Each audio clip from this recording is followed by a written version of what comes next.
Wow, that was so anointed. That was a blessing of God on that song. The old man is dead. Thank you, Colin. I know that today you are in your home, or maybe you're in a hospital room. Perhaps you're in someone's guest bedroom. I want you to remember all through this broadcast that the Holy Spirit is right there with you while you're viewing this program, and He's orchestrated this program to speak to your life. And so you're going to be inspired, you're going to be encouraged. And today I have a very special guest. This young lady is blooming into her ministry, and God is opening up doors. It's a momentum of blessing upon her life. Her name is PaulaMcDade. Give Paula a great big God bless you. So good to have you today on our program. Thank you so much. Well, the day has finally come.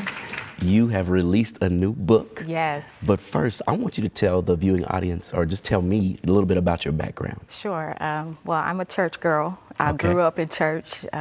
People say born and raised in church, and that is literally Baptist? Baptist. Methodist? Absolutely. I grew Okay. up Baptist, and I'm really grateful for my foundation in church. My parents, of course, like most kids, had to drag me to church, and but eventually I got to the point where I actually enjoyed being there because the people that surrounded me, that spoke into my life, that poured into me, really made me have an appreciation and a love for God, because I saw them serving and I saw them working in church. And so about 12 or so, the struggle was over, and I really started to flow with God in church. And I found that I had a teaching gift, actually. And at 12, I was teaching Vacation Bible School.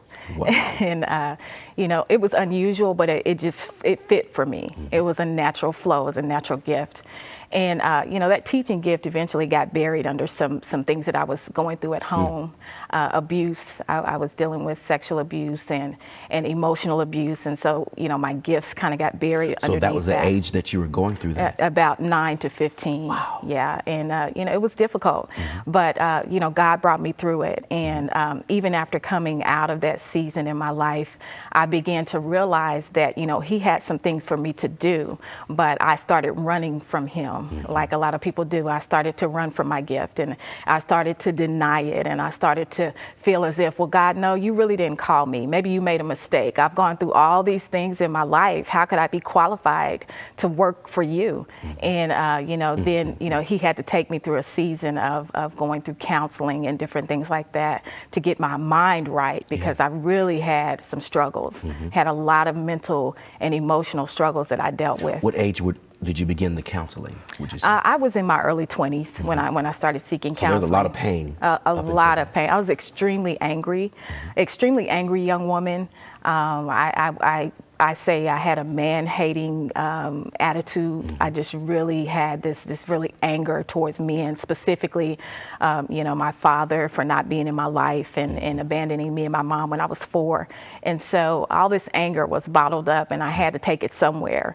So what I did was I stuffed it down inside, and it turned into anxiety and depression. Anytime you suppress your feelings and your emotions and you're not dealing with things, it has to go somewhere. Wow. And so for me, it was anxiety and depression. I struggled with that for years. I didn't take medication for it. A lot of people, take antidepressants and stuff. But my deal was I always wanted to be in my right mind because I had children. And I was a teenage mom at the age of 16. And so by the time I was 21, I had 3 children already. So you didn't really start getting better for you. No. You started getting better for the babies. Exactly. Wow. I wanted to be available for my children. So, the counseling helped a little bit, but it really didn't get to the root of what I was dealing with. I hadn't really acknowledged the anger that I was dealing with. And so I continued to go throughout my life, in and out of relationships, a couple of marriages, and just repeat that cycle over and over again of just poor relationships, unhealthy relationships, not valuing and loving myself, not allowing God to love me, because He and I were kind of, on a at distance kind of relationship. And I held Him off for quite some time, but there came a point when I had to acknowledge who He was in my life. And it came at a point when the enemy was actually trying to kill me physically. I was healthy. I'd always been all my life. And suddenly I came up with a serious heart issue. Yeah. And one day the ambulance came to pick me up from my home, and they were in the back of the ambulance with the paddles, literally waiting to shock me if my heart stopped. And it was at that point that I realized I was in spiritual warfare. Yes. And I was fighting for my life. And I had some godly neighbors that lived close to me, and they started teaching me how to do warfare. They started teaching me how to pray, and I received my prayer language in their living room. Wow. They laid hands on me, and I received my prayer language. And I learned that this was more than just about, you know, the little Bible stories that you hear. It was about more than just going to church and getting the Holy Ghost and shouting and all that. There was a spiritual atmosphere that needed to be penetrated, and God had called me to be a prayer warrior. He had called me to do that. And so I learned the fundamentals in their home. They would sit with me and teach me and talk to me about it. And so that became a journey of just learning the wholeness of what God had. Now, Paula, I'm going to hit you with a question that's a surprise question. Yes. But there are people that's watching right now that have gone through what you've gone through. I got to ask you this now. You're might have to think about it. Sure. But why do you think the devil attacked you so early? Definitely, he was trying to stop the purpose and plan that God had for my life. I mean, you know, God, before we're even born, he has a purpose for us. And that purpose is going to be walked out if we surrender to God, Yes. if we embrace his calling, and if we're willing to do the things necessary to fight for that purpose. Yeah. It's not going to be easy. Now, I spent years in the world. Yeah.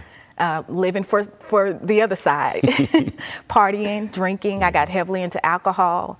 I used sex as a drug. I used relationships. So the enemy wasn't excited about this new change that I was going through. So that's why he was fighting me so hard. So yeah, it started early. It started at about 8 or 9, and then the enemy just continued to chase after me. What does a person do if they heard what you just said? They said, okay, she's talking about me. And now they're ready. What do I do to embrace my call? Because I'm running from God too. I'm running from God. I'm using all these false comforts also. How do I embrace my call? You have to surrender. You got to come to a point of surrender. You have to come to a point where you say, okay, God, I'm at the end of me and I'm ready to hear what you have to say. And everyone will eventually, if you're called, you're going to come to that point in your life because it's inevitable. God's going to arrest you in your moment, and he is going to ask you to choose. Yes. Choose life or death. And that's always been the ultimate question. Are you going to choose my way, or are you going to choose the path to destruction? And so when you come to that point, it's a real good idea to just say, okay, God, I'm done with me. I'm done with my way. I'm done trying to fix it. I'm done trying to medicate it.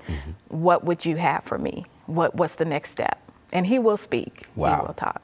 So out of all of the things you've gone through, and then God's brought you to this season in your life right now, and now this wonderful book he's put in your spirit. Yeah. What is the purpose of this new book, Captured and Crowned? Well, Captured and Crowned is a devotional. It speaks specifically to women who may or may not have gone through abuse, abandonment, trauma, different things. And when I say may or may not, there are some women who have been ministered to who haven't had those things in their life. Yeah. But I think we need a perspective from God that speaks specifically to women because we have our own things that we deal with and struggle with, such as insecurity about the way we look, insecurity about our parenting skills, or just different things that we struggle with. Things that society imposes on women that they don't necessarily impose on men.